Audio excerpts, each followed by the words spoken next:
Good afternoon, YouTube. My name's Rich. Welcome to my shop. So today I thought I would drop my drawers for you. I know I've enjoyed the videos I've seen on YouTube here of folks going through their toolboxes and showing off their collection of tools and tooling. I imagine, like a lot of you guys, I'm a bit of a hoarder. I can't resist a good deal on some tooling. I probably got 3 lifetimes worth of tooling here that I'll never get to, and I guess my son will be taking it to my estate sale for the next guy to have. So just going to go through and show you what I got. So one thing that I do have, this chest here is mostly lathe tooling. Empty, from the drawers. Got a lot of high-speed steel and brazed carbide cutters. I must have probably 200 of them by now. And like I said, I can't resist. Got reamers in here and more high-speed steel. That's a nice piece. One reamer, lone reamer. Then I've got my collection of centers for the lathe in this drawer here. Over here, nothing in there. Some nice milling cutters. Collection of keyway cutters and keys. Can you see in there? I guess you can. And then some assorted bits and pieces, some shim stock or whatnot. Like I said, I can't resist collecting high-speed steel. The whole box there is waiting to be sorted. Let's go to the next one.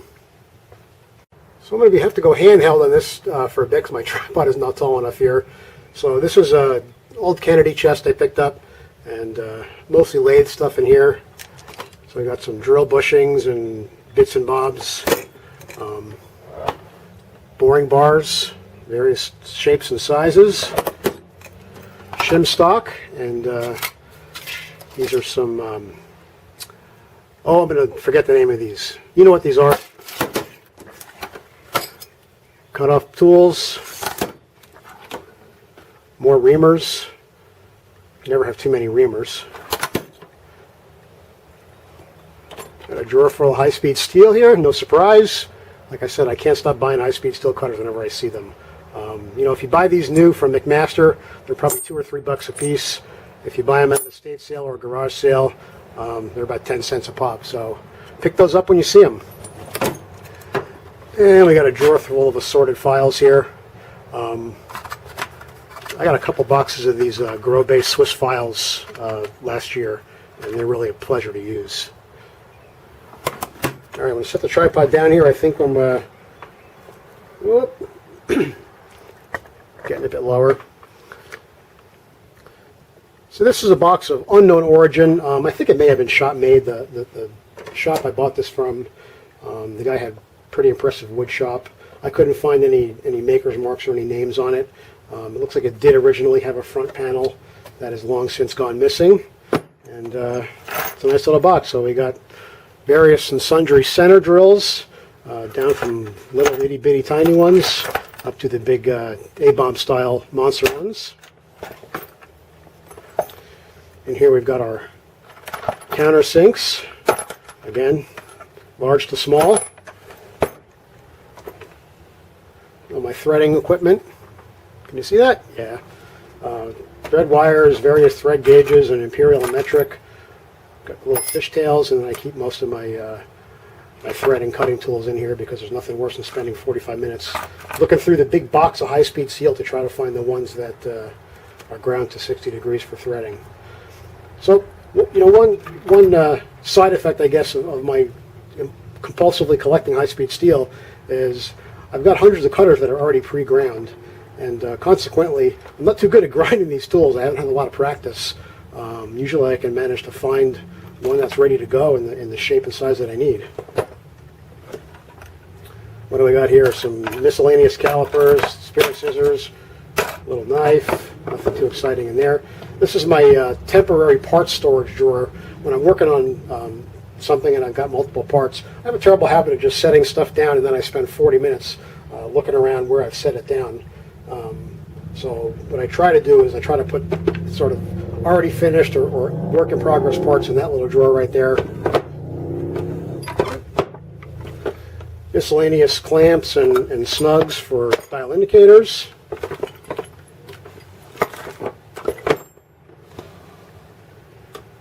Tom Lipton's drawer specially just for you.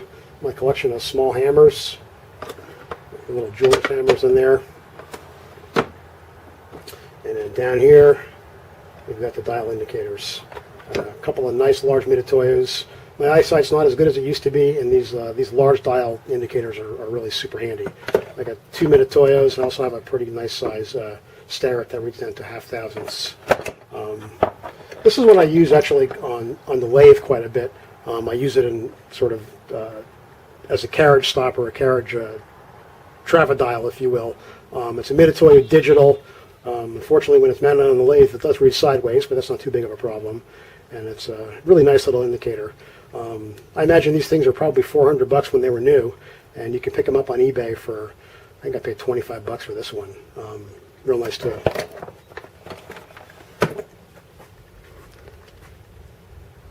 And going down to the bottom of the riser here, got most of my taps in here.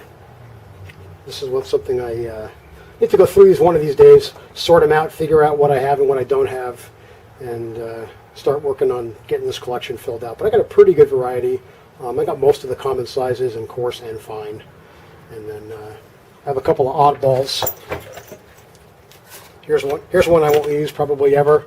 This is a, where is it here? I think it's marked in here somewhere. This is an 1 1/8" 24.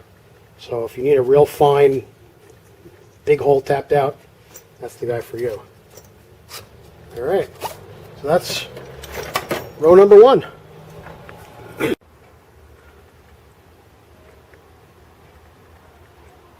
So this is my first Gerstner 7-drawer box that I picked up about a year ago.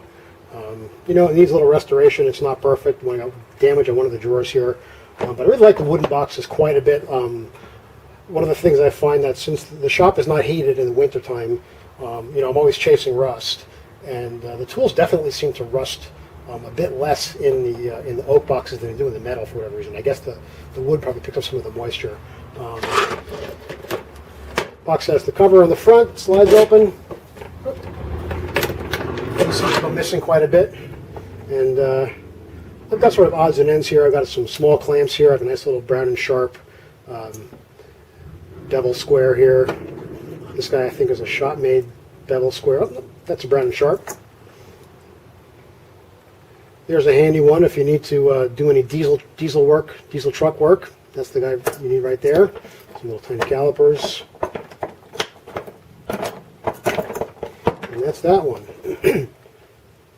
Got my Sharpies and marking tools in here, pens and pencils, magnifiers, all the things you need. Here's a work in progress. This is a little cylinder for a steam engine that I've been started working on. Hopefully there'll be a video on that one. What do we got in here? More marking tools, pocket level. You can never have too many band-aids in the shop. I don't know about you guys, but I'm terribly clumsy, and I'm constantly cutting myself, picking up splinters of metal chips and whatnot. So, gotta have those. These are just some antique tools and some oddball stuff I've picked up. Little tiny pin vise here. Here's an interesting little clamp of some sort. A little shop-made brass and steel square. Trammel points. Those are nice, huh? And then I've got my scales and my protractor in there. One of the things I found, again, since my eyesight is not as good as it used to be, these scales that are this brushed finish, I find are much easier to read. So whenever I see one of these, I always make sure I grab it. Down here we've got micrometers, 1 inch and 2 inch. This is a thread micrometer. This is a handy tool. So this will measure up to 1 inch and between 8 and 13 threads per inch. You can see the anvil's got the little slot on there for that. So that's real nice. This is a great little mic. This is actually a Craftsman label. I don't know who makes it, but it's also got this brushed satin finish. So it's a lot easier to read than the chrome ones. At least I think it is. And this guy is a 2 inch Slocum. And this is a beautifully made tool. The finish on it is fantastic. The action on it is really smooth. Everybody likes to buy the Starrett and the Brown and Sharp, but if you see these Slocum tools, you should pick them up. They're really nice. And then down in the bottom, I've got my hole measuring stuff. I've got stair hole gauges. I've got the snap gauges in various sizes, telescoping gauges. Some of these I picked up. There's an old hardware store up in Hudson, New York, about 2 hours north of Manhattan. And if you're ever up in that area, there's a hardware store right on Main Street that's been there since probably 1900 or so. And they've just got racks and racks and racks and racks of new old stock machinist tools. They've got more files than you'll ever see in your life. They must have 20,000 files in the place. Every possible shape, size, configuration you could ever want. And the guy that owns it, he's been running the place for probably 40 years, and you could spend all day in there talking to him. He's a great guy. So that's that. Let's go to the next one.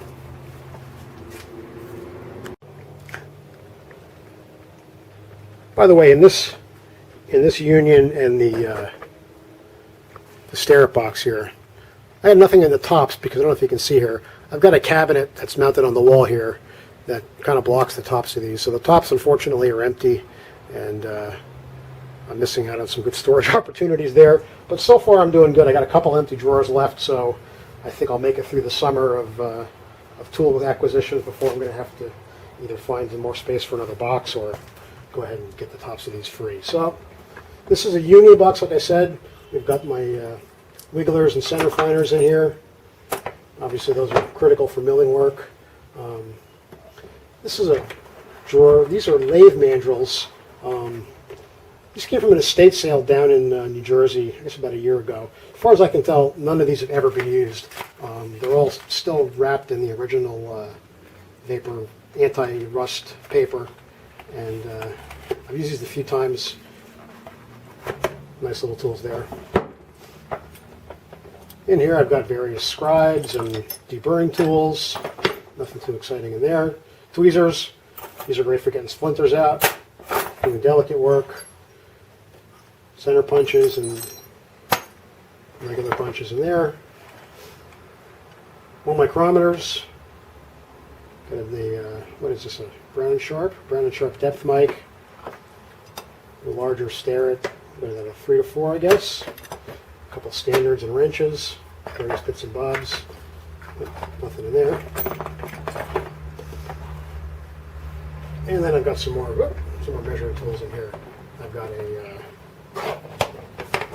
nice Mitutoyo 6-inch digital caliper. Really nice tool. Highly advise picking one of these up. Works nice and smooth. Pretty accurate enough for what I do. I find, I cross-check it with a micrometer once in a while, and I rarely find it being out by more than a half a thousand. So, never have enough of those. Dial calipers. I don't really use these too often, but again, being the hoarder that I am, I saw those and I had to have them.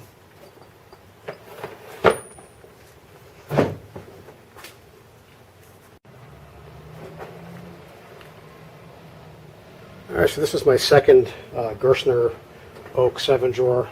Again, this one's also got the cover for it. This box is in pretty nice shape. I think it probably dates back to the 1950s or so.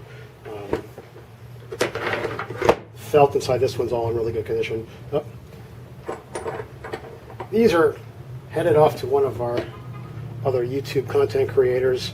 This cutter's a little bit big for any of the machines that I have. So are these guys. So these are going to be some viewer appreciation mail you'll be seeing on one of the other YouTube channels coming up soon, I guess.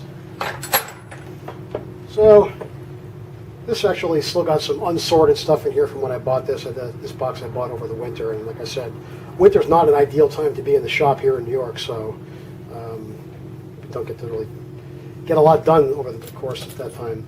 This is a nice little counter bore here. There's some various taps and drills and whatnot in here.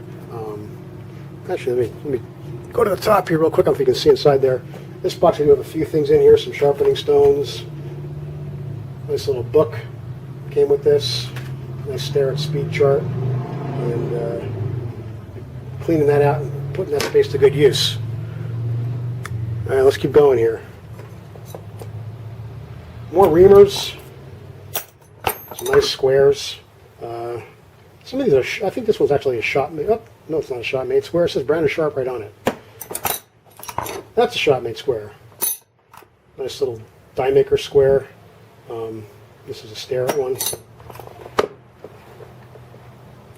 Adjustable parallels. These really come in handy. If you need to measure a slot, it's hard to reach in there with a caliper or something, you can put an adjustable parallel in there and use it like a transfer measurement. So these are nice to have. These are some Starrett vise hold downs. So I've had these. These were in a box that I bought a couple years ago, and I never really knew quite what they were. I looked up the number and it said Starrett hold downs, but I couldn't really quite figure out how you would use that to hold the part down. And I finally looked these up about a week ago, and it turns out that the way that they're manufactured, this is not 90 degrees here. So you wedge these in between the vise jaw and your part, and what it does is it has a tendency to cant itself down, and it pulls the work down towards the floor of the vise. So I'm going to be playing with these coming up. Maybe I'll make a video sort of show you how those work. So these are Starrett number 54s. Odds and ends, a couple of gauge blocks, some machinist buttons. These are old school. Don't know that I'll ever use those, but again, you know, what's the fun of having a tool collection if you can't collect stuff that you're not going to use? I do have a full set of gauge blocks that I bought. So these are kind of leftovers. Got a little bit of carbide tooling. I went to an estate sale a few months ago, and I believe that the gentleman whose shop it was worked at Sandvik. There was a gigantic amount of Sandvik tooling, including a whole bunch of cutters, or inserts rather, that had marked as regrinds, and there were some that were sort of semi-finished. So I bought up a couple of huge boxes of tooling, or inserts rather, put those on eBay. Hopefully somebody put those to good use. And then the real small stuff I kept on my lathe. I find that on the small South Bend lathe that most of the work I do, high-speed steel really works better. You know, the carbide tooling requires quite a bit more pressure on there, and you know the small lathe is not tremendously rigid. So I do use the carbide stuff if I got some real tough material to cut. You know, real hard mystery steel or a piece of stainless, things like that. Carbide tooling does a nice job on that. And some more measuring tools here. Another square, got plenty of those around. Nice Brown and Sharp protractor. And then this is a nice hook scale. So I never actually used one of these before. I saw Adam using one of these on his channel. This is a Starrett hook scale, and it's real nice. You can just grab onto the side of something and do measuring when you got the other hand full. All right, so the last machinist chest is this 11-drawer Kennedy box. This box was a complete basket case when I brought it home. Got this at an auction. It was covered in rust and dirt and grime, and I kind of thought it might be a lost cause, but I picked it up anyway along with another box. The other one was being a lost cause, but I was able to actually use one of the drawers out of that box, and this one was missing a few of the pulls, so I was able to make a complete set on there. So this is a good box. Most of this is stuff for the milling machine. A couple odds and ends, some little machinist parallel clamps. We've got various sharpening stones, carbide burrs, and little sanding wheels. I have another box that I just picked up, another wooden box that's really kind of sorry shape, but I'm going to get that cleaned up a little bit and put it to use for all my sort of Dremel type little bitty bitty tools like this. Transfer screws, these are Hyman transfer screws. I understand that Hyman has just gone out of business. It's kind of a shame. They've been making these for, I don't know, I think 100 years, and now they're gone. I don't know if you guys are familiar with these, but they screw into a hole, and then they've got a little pin punch on the top. So you screw these into one part, you put the other part on top, you give it a rap with a hammer, and it transfers the exact location of the holes to the new part. More squares, squares. Yeah, lots of squares. A bunch of these are just shop-made stuff I picked up over the years. More here. This is an interesting one. So here's a little parallelogram square. I don't know if you can see that. Over here, if you can see. It's got some nice engraving on there. It's marked Shinwa. Never heard of those guys. Made in Japan. Interesting part.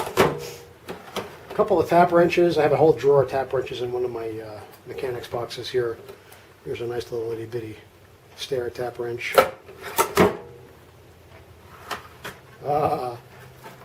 Machinery's handbook, must have for every shop.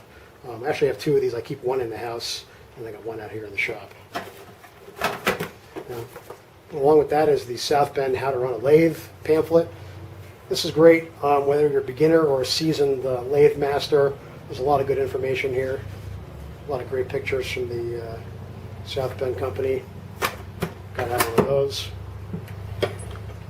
This drawer is full of end mills, mostly the smaller sizes, 1/8 inch up to about 3/8.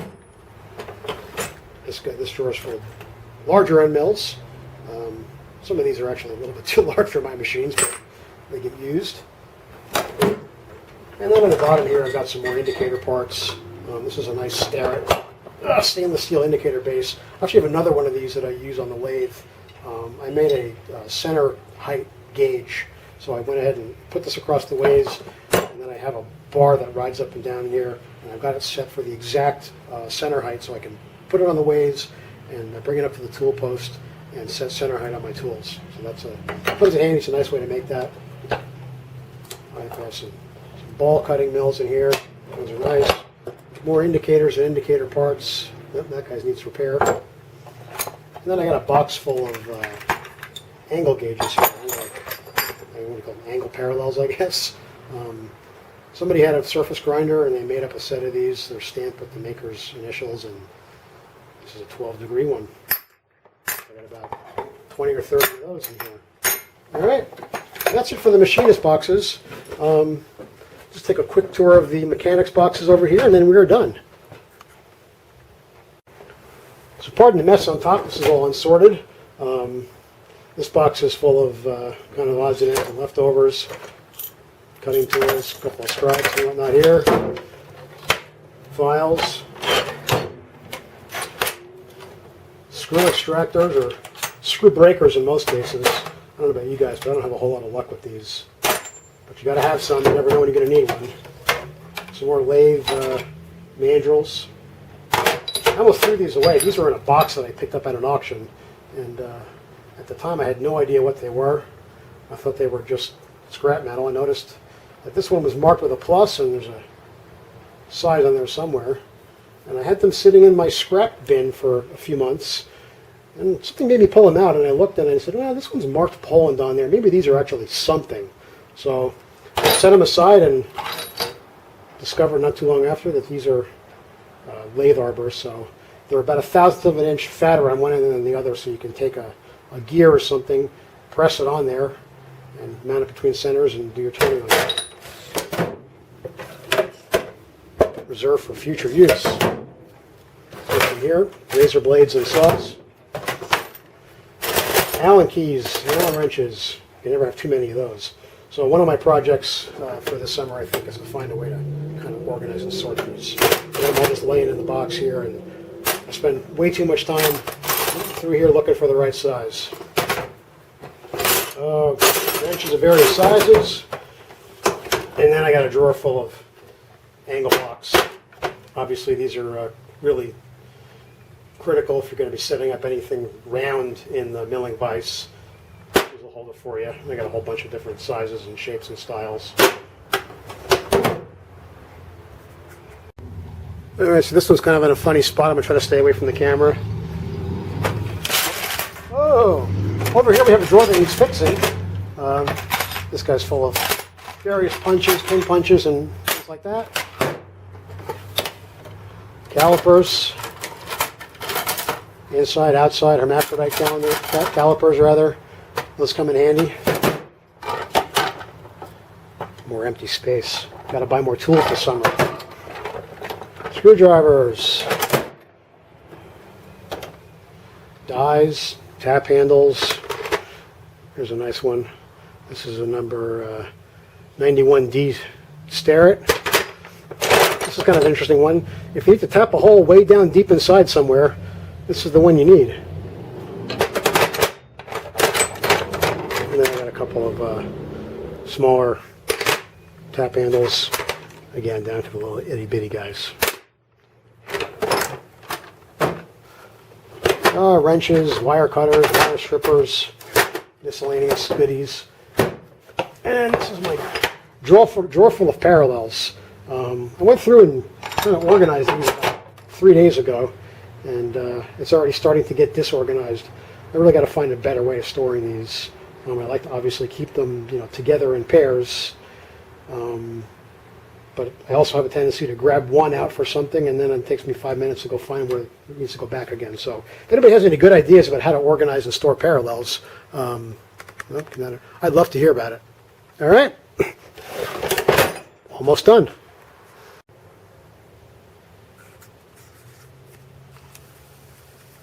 So this may be the ugliest Kennedy box on the planet right now. It's got a tag on here that says, Glenn R. Tweedy, Jack of all trades, master of none. One of the things he was not a master of is painting. So somebody started to paint this box, and I guess when they got this, they gave up. So this is the box that lives by my drill press. My drill index is in there, and then all these drawers are just full of various size drills. Leather drills, number drills, fractional drills, drills. Got the big boys down here, Morse taper number 2 mostly. These fit in my lathe. Probably should move these closer to the lathe, but I like having all the drilling stuff together. And that's that. More drills. You never have too many drills. All right, and last and perhaps maybe least, this is a box I picked up at an auction about 2 weeks ago. You can see it's just filthy dirty. It used to have a leather covering on it. That's long gone except for a couple of remnants of it here. The finish is pretty much toast on here. There's no manufacturer's markings that I could find on it. Still going to look around. So this box is just going to be for my Dremel and all my cutting and sanding tools. So this drawer needs to be repaired. It's missing a little slide that it goes on there, but I can't resist a wooden toolbox. I haven't decided if I'm going to try to put new leather on the outside of this, or I might just sand it down and put a coat of paint on it and call it done. We'll see. I've actually got Cayman top here. All the corners and everything are with it. They're just all rusty. They need to be cleaned up and refinished. So another project. Maybe this will be a good winter project, so I can kind of work on that indoors. I need to be in the shop for that. So that concludes Drop Your Drawers. Hope you enjoyed that, and thanks for watching.